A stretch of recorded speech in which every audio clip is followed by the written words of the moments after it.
नमस्कार साथियों, मैं doctor Manoj Ahuja Ahuja news channel में आपका हार्दिक अभिनंदन करता हूं। आहूजा न्यूज बुलेटिन देखने से पहले हम आपको बता दें, हमारा न्यूज चैनल कोई प्रोफेशनल चैनल नहीं है। कानून की विशेष जानकारियां दिखाना, मसूदा विधानसभा से संबंधित महत्वपूर्ण खबरें दिखाना और हमसे जो लोग जुड़े हुए हैं, हमारे सब्सक्राइबर्स, हमारे मित्र, हमारे शुभचिंतक, उनसे जुड़ी हुई महत्वपूर्ण खबरें दिखाना हमारे आहूजा न्यूज चैनल की पहली प्राथमिकता में शामिल है। आप भी हमारे आहूजा न्यूज चैनल के सदस्य बने। अगर आपने हमारे चैनल को सब्सक्राइब नहीं किया है तो सब्सक्राइब करें। तो आइए देखते हैं आज की विशेष खबरें आहूजा न्यूज चैनल बुलेटिन पर। कर्नाटक उच्च न्यायालय ने एक महिला द्वारा अपने ससुर और सास के खिलाफ भारतीय दंड संहिता की धारा 498 के तहत दर्ज मामले को खारिज कर दिया है। न्यायमूर्ति एम नागप्रसन्ना की एकल पीठ ने सीबी प्रकाश और एक अन्य द्वारा दायर याचिका को स्वीकार करते हुए कहा, ऐसे कई मामले हैं जिनमें परिवार के प्रत्येक सदस्य द्वारा किए गए प्रत्यक्ष कृत्यों की ओर इशारा करते हुए आरोप लगाए गए हैं, जिन्हें बरकरार रखा गया है और आगे की सुनवाई की अनुमति दी गई है। यहां तक कि ऐसे कई मामले हैं जहां परिवार के प्रत्येक सदस्य को बिना किसी कारण के शिकायतकर्ता पत्नी द्वारा दर्ज की गई तुच्छ शिकायतों के माध्यम से अपराध के जाल में घसीटा जाता है, जबकि पूरी शिकायत पति के खिलाफ होती है और परिवार के प्रत्येक काल्पनिक सदस्य को इसमें घसीटा जाता है। ये ऐसे मामले हैं जिन्हें शुरू में ही खत्म कर दिया जाना चाहिए। ये कहा गया कि आरोपी नंबर 1 पति और शिकायतकर्ता के बीच 24 अक्टूबर 2021 को शादी हुई और शादी के लगभग 2 महीने बाद आरोपी नंबर 1 अपने काम के लिए जर्मनी चला गया। कहा गया कि इसके कारण आरोपी नंबर 1 और शिकायतकर्ता के बीच संबंध खराब हो गए और संबंध खराब होने के कारण शिकायत दर्ज की गई। याचिकाकर्ताओं ने तर्क दिया कि शिकायत में ऐसा कोई तत्व नहीं है जो याचिकाकर्ताओं के खिलाफ धारा 498 और अधिनियम की धारा 3 और 4 के तहत दंडनीय अपराधों के लिए आधार बन सके। आरोपी नंबर 1 पति और ससुर और सास के खिलाफ सभी आरोपों और शिकायतों का पति और पत्नी के बीच झगड़े से कोई लेना देना नहीं है, ये प्रस्तुत किया गया। शिकायतकर्ता ने याचिका का विरोध करते हुए कहा कि सभी आरोपियों के खिलाफ स्पष्ट आरोप है। शिकायत में स्पष्ट रूप से स्पष्ट कृत्यों का संकेत दिया गया है जो निश्चित रूप से आईपीसी की धारा 498 के तत्व बनेंगे। अभियोजक ने प्रस्तुत किया कि आरोपी नंबर 1 पति के खिलाफ पुलिस ने पहले ही अपना आरोप पत्र दायर कर दिया है। उन्होंने निर्णय न्यायालय के हाथों में छोड़ दिया, क्योंकि उनके अनुसार भी आरोप पत्र में ऐसा कुछ नहीं था जो याचिकाकर्ताओं के संबंध में आईपीसी की धारा 498 के तत्वों को छूता हो। निष्कर्ष: शिकायत का अध्ययन करने पर पीठ ने पाया कि शिकायत के पूरे विवरण में ये केवल अंतिम पैराग्राफ में है, जिसमें याचिकाकर्ताओं के नाम आईपीसी की धारा 498 के तहत दंडनीय अपराधों के किसी भी तत्व के लिए नहीं, बल्कि केवल गाली गलौज के लिए आए हैं। शिकायत में इन याचिकाकर्ताओं के खिलाफ कोई विशेष प्रत्यक्ष कृत्य नहीं दर्शाया गया है, क्योंकि शिकायत में पूरा विवरण पति और पत्नी के बीच झगड़े का है, न्यायालय ने कहा। पुलिस द्वारा पति के खिलाफ दायर आरोप पत्र का हवाला देते हुए न्यायालय ने कहा, हालांकि इन याचिकाकर्ताओं के खिलाफ जांच नहीं हुई है, लेकिन ऐसा कोई बयान दर्ज नहीं किया गया है जो आईपीसी की धारा 498 के तत्वों को छूता हो। एक सर्वव्यापी बयान के परिणामस्वरूप झूठे आरोपों पर ससुर और सास के खिलाफ जांच या आपराधिक मुकदमा चलाने की अनुमति नहीं दी जा सकती है। तदनुसार इसने याचिका को अनुमति दी और कहा कि इन याचिकाकर्ताओं के खिलाफ कोई आरोप नहीं है। आगे की जांच की अनुमति देना कानून की प्रक्रिया का दुरुपयोग होगा और न्याय की विफलता होगी। इसने स्पष्ट किया कि आदेश के दौरान की गई टिप्पणियां केवल सीआरपीसी की धारा 482 के तहत याचिकाकर्ताओं के मामले पर विचार करने के उद्देश्य से थी और यह किसी अन्य फोरम के समक्ष लंबित अन्य आरोपियों के खिलाफ कार्यवाही को बाध्य या प्रभावित नहीं करेगी। केस का शीर्षक: सीबी प्रकाश और एएनआर और कर्नाटक राज्य और ANR.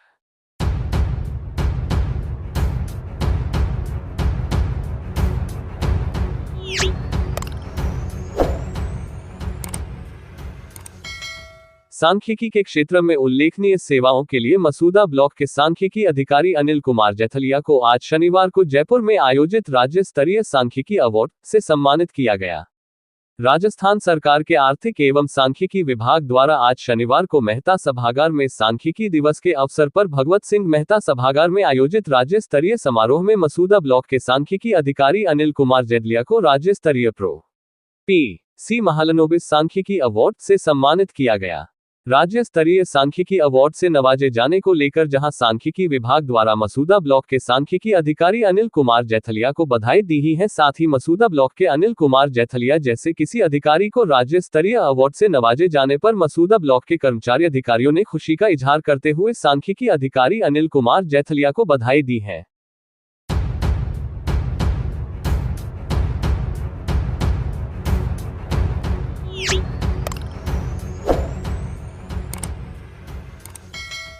Sant Nirankari charitable foundation के बैनर तले संत निरंकारी मंडल की ब्रांच केकड़ी द्वारा आज केकड़ी शहर में रक्तदान के लिए जागरूकता रैली निकाली गई।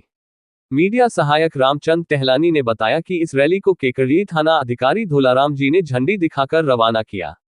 ये रैली नगर पालिका प्रांगण से रवाना होकर तेलियान मंदिर, अजमेरी गेट, घंटाघर Sadar Bazaar, Khidki gate, Sarsadi gate, truck stand, bus stand होते हुए वापस नगर पालिका में आकर समाप्त होगी।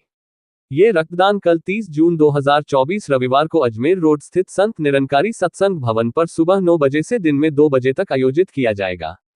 इसमें जवाहरलाल नेहरू अस्पताल अजमेर, जनाना अस्पताल अजमेर एवं राजकीय चिकित्सालय केकड़ी के विशेषज्ञों की देखरेख में रक्तदान करवाया जाएगा। केकड़ी ब्रांच मुखी अशोक रंगवानी ने बताया कि इस रैली में सेवादार रक्तदान महादान, धर्म जोड़ता है तोड़ता नहीं, रक्त नालियों में नहीं नाड़ियों में बहाएं, डोनेट ब्लड सेव लाइफ जैसे नारे लगाते हुए सेवादल के जवान और बहनें चल रही थी। इस रैली का जगह जगह पुष्प वर्षा कर जलपान कराकर स्वागत किया गया।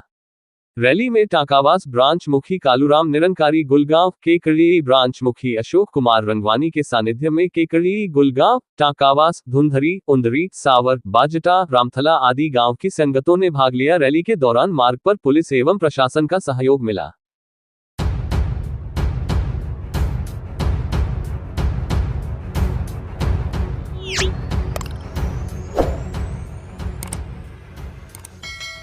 अपर जिला एवं सेशन न्यायाधीश निम्बाहेड़ा ने शादी का झांसा देकर बलात्कार करने के आरोपी सत्यप्रकाश पुत्र बोधुराम ढाका निवासी डालमास थाना लक्ष्मणगढ़ जिला सीकर को बरी करने के आदेश पारित किए हैं।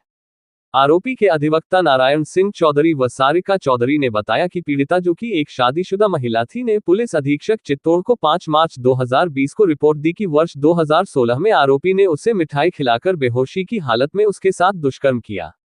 जब वह रोने लगी तो आरोपी ने कहा कि वह उससे शादी करके रानी बनाकर रखेगा। उसके बाद आरोपी उसे उज्जैन लेकर गया और वहां पर पत्नी होना स्वीकार किया। उसके बाद लगातार कई स्थानों पर खोटा काम किया। जयपुर स्थित मकान पर ले जाकर भी खोटा काम किया और अब उसे ब्लैकमेल कर रहा है। उक्त रिपोर्ट पर पुलिस थाना मंगलवार ने रिपोर्ट दर्ज कर आरोपी के खिलाफ भारतीय दंड संहिता की धारा 376 व 420 में चार्जशीट प्रस्तुत की तथा अभियोजन की ओर से 12 गवाहों के बयान करवाए जाकर 28 दस्तावेज प्रदर्शित करवाए गए। आरोपी की ओर से एडवोकेट नारायण सिंह चौधरी व सारिका चौधरी ने पैरवी करते हुए तर्क प्रस्तुत किए कि अभियोजन अपना मामला संदेह से परे प्रमाणित करने में विफल रहा है तथा अभियोत्री एक विवाहित महिला है जिसके 6 साल का बच्चा है, जिसने 3 साल के विलंब से प्राथमिकी दर्ज करवाकर झूठे आरोप लगाए हैं, जबकि वह एक सहमत पक्षकार थी और अब आरोपी को ब्लैकमेल कर बड़ी रकम हासिल करना चाहती है। अभियोजन के गवाहों के बयानों में भी गंभीर विरोधाभास है। बचाव पक्ष के अधिवक्ताओं ने अपने तर्कों के समर्थन में हाई कोर्ट व सुप्रीम कोर्ट की न्यायिक नजीरें भी पेश की। बचाव पक्ष के अधिवक्ता नारायण सिंह व सारिका चौधरी के तर्कों से सहमत होते हुए न्यायाधीश ने आरोपी को संदेह का लाभ देकर दोषमुक्त करने के आदेश पारित किए। आरोपी के दोषमुक्त होने के बाद आरोपी पक्ष द्वारा अधिवक्ता नारायण सिंह व सारिका चौधरी का अभिनंदन कर उनका आभार व्यक्त करते हुए कहा कि सत्य की जीत हुई है और उसका श्रेय दोनों अधिवक्ताओं की मेहनत को जाता है। वहीं इस उपलब्धि के अवसर पर चौधरी दंपति का स्थानीय अधिवक्ताओं ने भी अभिनंदन कर उन्हें बधाई व शुभकामनाएं दी।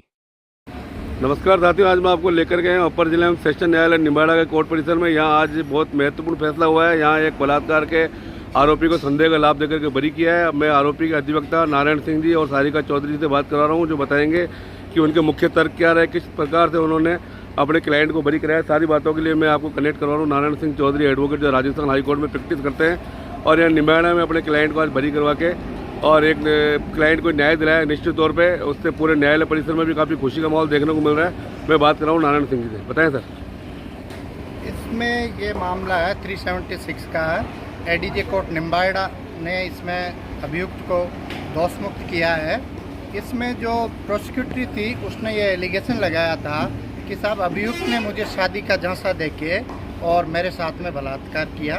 कंटेस्टेड मामला था। गवाह प्रोसिक्यूशन की तरफ से इसमें 14-15 गवाह हुए हैं, डॉक्यूमेंट्स एग्जिबिट वगैरह करवाए हैं। न्यायालय ने फिर इस नतीजे पे पहुंचा न्यायालय कि एक मेजर लेडी और पढ़ी लिखी लेडी को कोई मुगालते में नहीं रख सकते हैं, उसको शादी का झांसा दे दिया जा सकता है और ऐसे मामलों में अभियुक्त को न्याय व्यवस्था से विश्वास उठ जाए अगर अभियुक्त को ऐसे मामलों में सजा होने लग गई तो।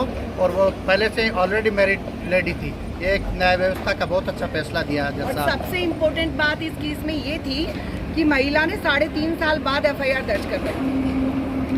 जो घटना बता रही है, मेजर लेडी है और एक उसी समय 7 साल का बच्चा उनके साथ था। अब वो 13 साल का बच्चा हो गया और वो अपने पति के साथ ही रह रही है और फिर भी कह रही है शादी का झांसा देके 3.5 साल बाद एफआईआर दर्ज कर रही है। कोर्ट ने अच्छा इसलिए कोर्ट ने बहुत अच्छा फैसला किया और उसे बरी किया। इसके लिए धन्यवाद।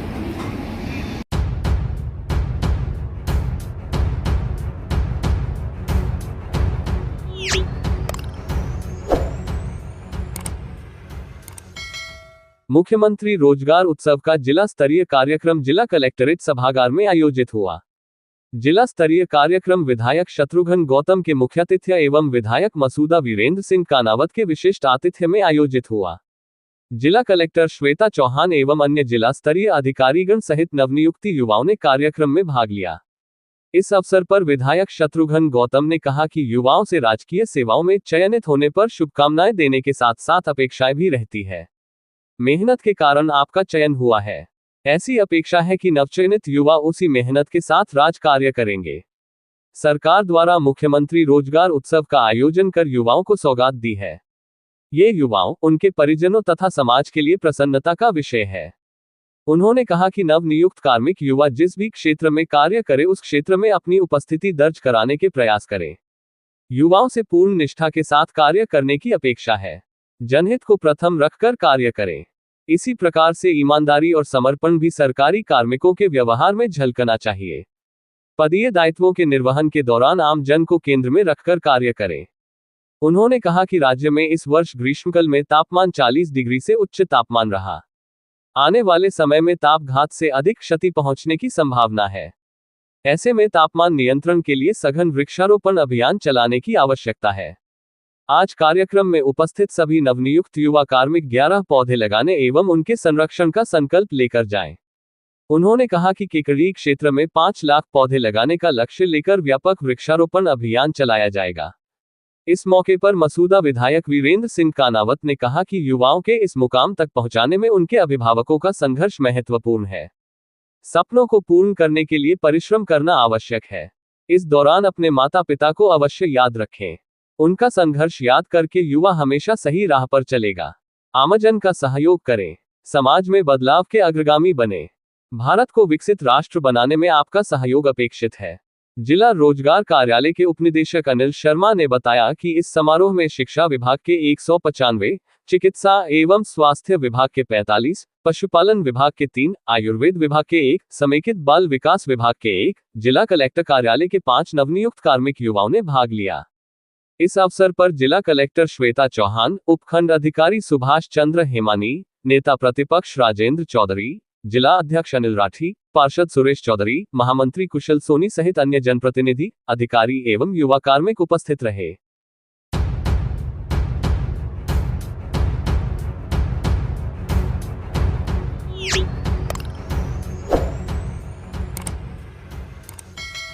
जयपुर रोड पर स्थित जैन धर्मकांटा पर शनिवार को दैनिक नवज्योति के संस्थापक संपादक एवं स्वतंत्रता सेनानी कप्तान दुर्गा प्रसाद चौधरी की 32वीं पुण्यतिथि मनाई गई। इस मौके पर कार्यक्रम में मुख्य अतिथि विधायक शत्रुघ्न गौतम, विशिष्ट अतिथि अंतर्राष्ट्रीय ख्याति प्राप्त हास्य कवि बुद्धि प्रकाश दादीच, युवा व्यवसायी धनेश जैन थे। अध्यक्षता नवज्योति के स्थानीय प्रतिनिधि संजय कटारिया ने की। कार्यक्रम के प्रारंभ में सभी अतिथियों ने कप्तान साहब के चित्र पर श्रद्धा सुमन अर्पित किए। इस मौके पर मुख्य अतिथि केकड़ी विधायक गौतम ने कहा कि कप्तान साहब हिंदी पत्रकारिता के पुरोधा थे, जिन्होंने पत्रकारिता का गौरव बढ़ाने के लिए जीवन पर्यंत सेवाएं दी, जो सदैव अविस्मरणीय रहेगी। उन्होंने कहा कि स्वतंत्रता संग्राम के दौरान कप्तान साहब द्वारा एक मिशन के रूप में शुरू किया गया समाचार पत्र दैनिक नवज्योति आज भी मूल्य आधारित पत्रकारिता में सर्वोपरि रहते हुए पाठकों की पहली पसंद है। कार्यक्रम में विशिष्ट अतिथि हास्य कवि बुद्धि प्रकाश दादीच एवं युवा व्यवसायी धनेश जैन ने भी अपने विचार व्यक्त करते हुए कप्तान साहब को इतिहास पुरुष बताते हुए कहा कि स्वतंत्रता संग्राम के दौरान उनके द्वारा दिए गए योगदान को कभी भुलाया नहीं जा सकेगा। कार्यक्रम की अध्यक्षता करते हुए नवज्योति के स्थानीय प्रतिनिधि संजय कटारिया ने कहा कि कप्तान साहब ने पत्रकारिता के माध्यम से आजादी के संदेश को आमजन तक पहुंचाने के साथ ही राष्ट्र निर्माण में भी अपना विशेष योगदान दिया है। कार्यक्रम के प्रारंभ में नवज्योति के स्थानीय प्रतिनिधि संजय कटारिया एवं ब्यूरो इंचार्ज सुरेंद्र जोशी ने विधायक गौतम का मोती की माला एवं सोल ओढ़कर स्वागत किया। ब्यूरो इंचार्ज सुरेंद्र जोशी ने कप्तान साहब के व्यक्तित्व एवं कृतित्व पर प्रकाश डालकर सभी अतिथियों का आभार प्रकट किया। कार्यक्रम में पत्रकार दीपक दाधीच, नीरज लोढ़ा, पार्षद सुरेश चौधरी, फतेहगढ़ के भागचंद चौधरी, विधायक के निजी सचिव अश्विनी शर्मा सहित अन्य उपस्थित रहे।